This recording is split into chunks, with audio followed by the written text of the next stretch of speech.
नमस्कार दोस्तों, स्वागत है आप सभी का एक बार फिर से। आज उपस्थित हुआ हूँ एक और पाठ को लेकर।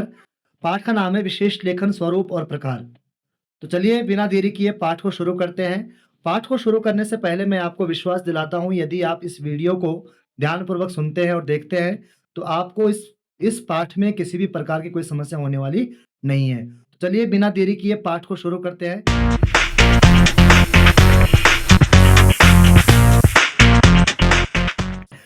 सबसे पहले हम इसका सामान्य परिचय जानेंगे कि विशेष लेखन के संबंध में सामान्य सी बातें कौन-कौन सी है। समाचार पत्रों में खेल, अर्थ, व्यापार, सिनेमा, मनोरंजन आदि के लिए अलग-अलग पृष्ठ होते हैं। सभी को पता है। जब हम समाचार पत्र को पढ़ते हैं तो जैसे खेल के लिए अलग पृष्ठ, अलग पेज आपको देखने को मिलेगा, सिनेमा के लिए अलग पेज देखने को मिलेगा और मनोरंजन के लिए अलग पेज देखने को मिलेगा। इन पृष्ठों पर छपने वाले समाचार या लेख लेख की जो भाषा और शैली है, दोनों अलग अलग होती है। एक समाचार पत्र तभी संपूर्ण लगता है जब उसमें विभिन्न विषयों और क्षेत्रों के बारे में घटित होने वाली घटनाओं, समस्याओं या मुद्दों के बारे में लेख, समाचार आदि नियमित रूप से प्रकाशित हों। यदि प्रश्न आपके पास आए कि क्या है एक समाचार पत्र कब संपूर्ण लगता है, कब पूर्ण लगता है, तो इस पर आपका जवाब रहेगा कि जब उसमें विभिन्न विषयों और क्षेत्रों के बारे में घटित होने वाली घटनाओं, समस्याओं एवं मुद्दों के बारे में लेख, समाचार आदि नियमित रूप से प्रकाशित हों। अगला है, विभिन्न प्रकार के लेख या समाचार होने से समाचार पत्र में विविधता आती है और इसका कलेवर व्यापक होता है। तो ये कुछ सामान्य सी बातें हैं जब हम इस पाठ को शुरू करते हैं। तो चलिए अगला हमारे पास एक एक हेडिंग आती है, समाचार पत्रों में विविधता या अनेक रूपता क्यों आवश्यक है। प्रश्न बन सकता है। तो पहला बिंदु यही है कि पाठक देश या दुनिया में होने वाली सभी घटनाओं को जानने के लिए उत्सुक रहता है। पाठकों में विविधता होती है। किस आधार पर? क्षेत्र के आधार पर, लिंग के आधार पर, आयु के आधार पर, समुदाय के आधार पर, शिक्षा के आधार पर, व्यवसाय के आधार पर पाठक विविध होते हैं। जैसे कुछ कम पढ़े लिखे होते हैं, कुछ अधिक पढ़े लिखे होते हैं, कुछ पुरुष होते हैं, कुछ महिला होते हैं, कुछ आयु के आधार पर कुछ बच्चे होते हैं, कुछ युवा होते हैं, कुछ बूढ़े होते हैं, कुछ डॉक्टर होते हैं, कुछ दुकानदार होते हैं। तो प्रोफेशनली और एजुकेशन से या फिर यूँ कहें हम कम्युनिटी वाइज हम एक दूसरे से अलग अलग हैं, हम में डाइवर्सिटी है, विविधता है। अगला है, पाठक की आवश्यकता और रुचियाँ भी अलग अलग होती हैं और हम जिस प्रकार से डाइवर्स है उसी प्रकार से हमारी रुचियाँ, हमारा जो इंटरेस्ट है और हमारी जो नीड्स है, आवश्यकताएं हैं, ये भी अलग अलग होती हैं। जैसे कोई विज्ञान, कोई कारोबार, कोई अपराध, कोई खेल से जुड़ी घटनाओं को विस्तार से जानना चाहता है। जैसे कि मैं अपनी बात करूँ तो मुझे खेल से जुड़ी हुई खबरें बहुत पसंद है, तो मैं खेल क्षेत्र को विशेष पसंद करता हूँ। इसी प्रकार से सभी पाठक कोई कारोबार को पसंद करते हैं, कोई अपराध से जुड़ी हुई घटनाओं को पसंद करते हैं, कोई विज्ञान से जुड़ी हुई घटनाओं को पसंद करते हैं, इसी प्रकार से कोई खेल से जुड़ी हुई घटनाओं को पसंद करते हैं। और इनकी रुचियों, आवश्यकताओं एवं इच्छाओं के पूर्ति के लिए विभिन्न प्रकार के लेखनों की आवश्यकता पड़ती है। इसीलिए अगर प्रश्न आपके पास आए कि समाचार पत्रों में विविधता या अनेक रूपता क्यों आवश्यक है, तो जवाब आपका रहेगा कि जो हमारे पाठक हैं उन पाठकों में विविधता होती है, उनकी रुचियाँ विविध हैं, उनकी आवश्यकताएं भी अलग अलग हैं और उनकी आवश्यकताओं, उनकी रुचियों, उनकी इच्छाओं की पूर्ति के लिए यानी उनको पूरा करने के लिए विशेष या अनेक प्रकार की लेखनों की आवश्यकता पड़ती है। तो चलिए आगे बढ़ते हैं। विशेष लेखन की आवश्यकता क्या है, ऐसा प्रश्न अगर आपसे बनेगा तो ये भी यहाँ से जवाब आप ले सकते हैं। जैसे कि बहुत सारे पाठक सामान्य रूप से घटित होने वाले समाचारों या घटनाओं के अलावा भी किसी एक विशेष क्षेत्र में घटने वाली घटनाओं या मुद्दों या विषयों के बारे में विस्तार से जानना चाहते हैं। यानी कि जैसे मैंने अभी क्षेत्र गिनाए, जैसे खेल हो गया, व्यापार हो गया, कृषि हो गया, मनोरंजन हो गया, विज्ञान या तकनीकी हो गई। इन क्षेत्रों में से कई सारे पाठक ऐसे होते हैं जो किसी एक विशेष क्षेत्र को करते हैं, पसंद करते हैं और उस क्षेत्र से जुड़ी हुई घटनाओं को विस्तार से जानना चाहता है। उनकी आवश्यकताओं एवं रुचियों को पूरा करने के लिए विशेष लेखन की आवश्यकता पड़ती है। विशेष लेखन में किसी भी विषय या मुद्दे या घटना पर विस्तार से और व्यापकता से चर्चा की जाती है। विशेष लेखन कुछ पाठकों को ध्यान में रखकर किया जाता है, यानी कि विशेष लेखन क्या है, सभी पाठकों के लिए नहीं है, सिर्फ उन पाठकों के लिए लिखा जाता है जो पाठक किसी विशेष क्षेत्र में क्या है, अपनी एक विशेष रुचि रखते हैं। चलिए आगे बढ़ते हैं। ओके, तो विशेष लेखन क्या है, इस पर बात करते हैं। खेल, व्यापार, कृषि, विज्ञान एवं तकनीकी और मनोरंजन आदि क्षेत्रों में सामान्य लेखन से हटकर किया गया लेखन विशेष लेखन है। यानी किसी भी क्षेत्र में किसी भी विषय पर सामान्य लेखन से हटकर किया गया लेखन ही क्या है, विशेष लेखन है।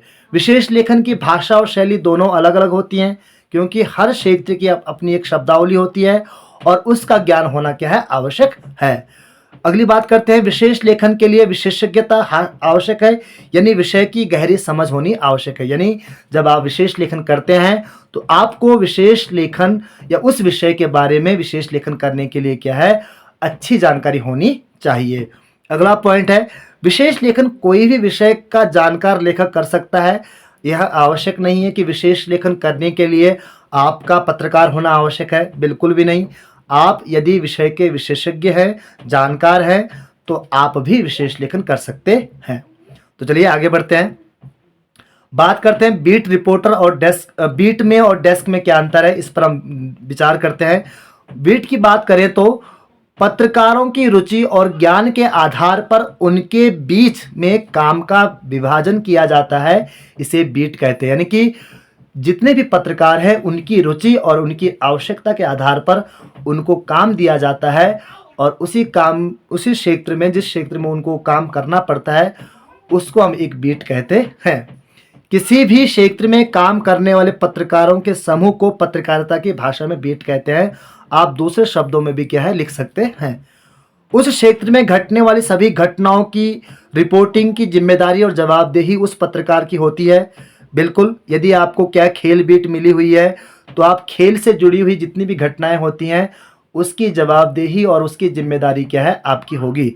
और दूसरा अगला है, प्रत्येक क्षेत्र की अलग अलग बीट होती है। जैसे खेल की अलग बीट है, व्यापार की अलग बीट है, विज्ञान की अलग बीट है और अपराध की अलग बीट है।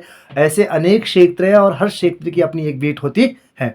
बात करते हैं डेस्क क्या है, वह स्थान जहां किसी बीट के समाचारों को संपादित किया जाता है और प्रकाशन के लिए तैयार किया जाता है, उसे डेस्क कहते हैं।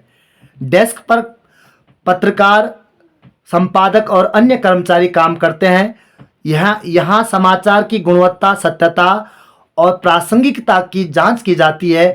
प्रत्येक क्षेत्र या बीट के लिए एक अलग डेस्क होती है, ये यहाँ पर बता रखा है। चलिए आगे बढ़ते हैं। ओके, अब बात करते हैं बीट रिपोर्टिंग और विशेषीकृत रिपोर्टिंग में अंतर क्या है, इस पर भी विस्तार से चर्चा करेंगे, प्रश्न बन सकता है। तो पहले हम बीट रिपोर्टिंग को लेते हैं। अपनी बीट से जुड़ी हुई खबरों की सामान्य रिपोर्टिंग करना ही बीट रिपोर्टिंग है। अभी हमने क्या पढ़ा है। इसके अलावा क्या है, अगली बात करें, बीट रिपोर्टिंग करने के लिए उस विषय में रुचि और सामान्य जानकारी होनी आवश्यक है। यानी कि यदि आप बीट रिपोर्टिंग करते हैं तो बीट रिपोर्टिंग के लिए क्या है, जिस भी क्षेत्र में आप बीट रिपोर्टिंग करना चाहते हैं उस क्षेत्र की आपको सामान्य जानकारी होनी चाहिए और उस क्षेत्र में आपकी रुचि होनी चाहिए। अगली बात है, बीट रिपोर्टर किसी घटना की एक तथ्यात्मक रिपोर्ट तैयार करता है, जिसमें रिपोर्टर अपनी तरफ से कुछ भी नहीं लिखता है। जो फैक्ट्स, जो तथ्य, जो वस्तुनिष्ठता या फिर जो उसे फैक्ट्स प्राप्त होते हैं घटना के बारे में, उनकी एक रिपोर्ट तैयार करता है। बीट रिपोर्टिंग करने वाले जो रिपोर्टर है उसी को हम क्या बोलते हैं, संवाददाता कहते हैं। ये चार बातें हैं बीट रिपोर्टिंग के लिए, इसको भी आप क्या ध्यान से देख लीजिएगा। अगली बात है विशेषीकृत रिपोर्टिंग की बात करते हैं। विशेषीकृत रिपोर्टिंग क्या है, इस पर भी हम विचार करते हैं। किसी भी क्षेत्र में घटने वाली घटना या मुद्दे या विषय पर सामान्य रिपोर्टिंग के साथ साथ उस घटना या मुद्दे या विषय का विश्लेषण कर व्याख्या करना ही क्या है, विशेषीकृत रिपोर्टिंग है। यानी कि इसमें सामान्य रिपोर्टिंग तो करते ही करते हैं, साथ में क्या है, उस घटना का विश्लेषण किया जाता है, उस घटना की व्याख्या की जाती है। या यूं कहें कि बीट रिपोर्टिंग के आगे का एक और स्टेप क्या है, विशेषीकृत रिपोर्टिंग है। विशेषीकृत रिपोर्टिंग में किसी विषय या घटना या मुद्दे के कारण का पता लगाया जाता है, परिणाम का उल्लेख किया जाता है और इसका क्या प्रभाव पड़ने वाला है भविष्य में, इसको भी विस्तार से समझाया जाता है। और ऐसा वही कर सकता है जो क्या है उस विषय का, उस घटना से संबंधित क्या जो बातें हैं उनका वो एक्सपर्ट हो, जानकार हो, तभी क्या है वह व्यक्ति, कोई पत्रकार या कोई रिपोर्टर विशेषीकृत रिपोर्टिंग कर सकता है, उसका विशेषज्ञ होना आवश्यक है। अगली बात है, विशेषीकृत रिपोर्टर को विषय की गहन व विस्तृत जानकारी होनी आवश्यक है। और विशेष रिपोर्ट करने वाले जो विशेषीकृत रिपोर्टिंग करने वाले जो रिपोर्टर है उसे हम विशेष संवाददाता के रूप में भी जानते हैं। चलिए आगे बढ़ते हैं, बात करते हैं विशेष लेखन की भाषा और शैली क्या होती है। भाषा सरल, स्पष्ट और समझ में आने वाली होनी चाहिए। सभी लेखों पर यह बात अप्लाई होती है। प्रत्येक क्षेत्र की अपनी तकनीकी शब्दावली होती है जो सिर्फ उसी क्षेत्र में प्रयोग की जाती है, उसका ज्ञान होना चाहिए। जिस क्षेत्र में विशेष लेखन किया जाता है या किया जा रहा है, उस क्षेत्र की तकनीकी शब्दावली का ज्ञान होना चाहिए। उस क्षेत्र की तकनीकी शब्दावली से पाठकों को आसान तरीके से या आसान भाषा में समझाना आना चाहिए। विशेष लेखन के लिए कोई निर्धारित शैली नहीं है। आवश्यकता के अनुसार उल्टा पिरामिड या कथात्मक शैली के रूप में क्या है आप विशेष लेखन लिख सकते हैं। किसी भी शैली में आप विशेष लेखन कर सकते हैं। एक और शब्द आता है न्यूज़पेग। नई घटना को किसी भी पुरानी या अन्य घटना के आधार पर स्पष्ट करना ही क्या है, न्यूज़पेग है। ये भी इसी विशेष लेखन के अंतर्गत आता है। तो इस अगर ये टर्म समझाने के लिए आए तो क्या है 1 नंबर 2 नंबर के लिए, तो क्या यहाँ से आप इसे इस प्रकार से समझ सकते हैं। तो चलिए आगे बढ़ते हैं, बात करते हैं विशेष लेखन के क्षेत्र कौन कौन से। अर्थ, व्यापार, खेल, कृषि, विदेश, रक्षा, पर्यावरण, शिक्षा, स्वास्थ्य, मनोरंजन, फिल्म, अपराध, सामाजिक मुद्दे, कानून आदि इत्यादि इत्यादि कई सारे क्या है और भी क्षेत्र हो सकते हैं जो विशेष लेखन के अंतर्गत आते हैं। ओके, अब बात करते हैं आगे, विशेष लेखन के लिए विशेषज्ञता कैसे हासिल करें। ये मेजर प्रश्न है और 4 नंबर के लिए प्रश्न बनने की संभावना बिल्कुल है। तो पॉइंट टू पॉइंट चलेंगे, 3 4 5 6 बातें इसमें होंगी, उनको हम विस्तार से जानने का प्रयास करेंगे। तो देखिए, किसी भी क्षेत्र में विशेषज्ञता प्राप्त करनी है तो उसमें वास्तविक रुचि होनी आवश्यक है। यानी कि यदि आपको विशेषज्ञता हासिल करनी है तो सबसे पहली बात क्या है, यही सामने निकल कर आती है कि आपकी उसमें रुचि होनी चाहिए। अगली बात है, उच्चतर माध्यमिक यानी कि +2 और स्नातक स्तर पर उसी विषय या उससे संबंध विषय में अध्ययन करना चाहिए, ताकि क्या है आपका एक उस क्षेत्र में अच्छा खासा अध्ययन का एक आपका क्या है अनुभव हो। उसका है उस क्षेत्र से संबंधित पुस्तकों का नियमित अध्ययन करना चाहिए। विशेष लेखन के क्षेत्र में सक्रिय लोगों के लिए स्वयं को अपडेट रखना चाहिए। उस क्षेत्र से जुड़ी खबरों व लेखों की कटिंग करके फाइल बनानी चाहिए। उस क्षेत्र के प्रोफेशनल विशेषज्ञों के लेख की कटिंग भी सहेज कर रखनी चाहिए। बात करते हैं आगे, और कुछ बातें और पॉइंट्स और रखे हैं। उस क्षेत्र की यथासंभव संदर्भ सामग्री जुटाकर रखनी चाहिए। उस क्षेत्र का शब्दकोश और इंसाइक्लोपीडिया भी अपने पास होना चाहिए। उस क्षेत्र विशेष से जुड़े सरकारी व गैर सरकारी संगठनों और संस्थाओं की सूची, वेबसाइट का पता, टेलीफोन नंबर और उसमें काम करने वाले विशेषज्ञों के नाम व फ़ोन नंबर आपकी डायरी में अवश्य होने चाहिए। अगली बात करते हैं, पत्रकार की विशेषज्ञता कुछ हद तक उसके अपने स्रोतों और सूत्रों पर निर्भर करती है। इसके अलावा विशेषज्ञता एक दिन में नहीं आती है, यह अनुभव का एक पर्यायवाची है। अर्थात विशेषज्ञता आपके अनुभव से आती है और विषय में निरंतर दिलचस्पी और सक्रियता होनी चाहिए, एक्टिवनेस होनी चाहिए, तब जाके आप विशेषज्ञ बन सकते हैं। ओके, मैं आशा करता हूं कि आपको ये पाठ समझ आया हो और मुझे सुनने के लिए बहुत बहुत धन्यवाद। नमस्कार।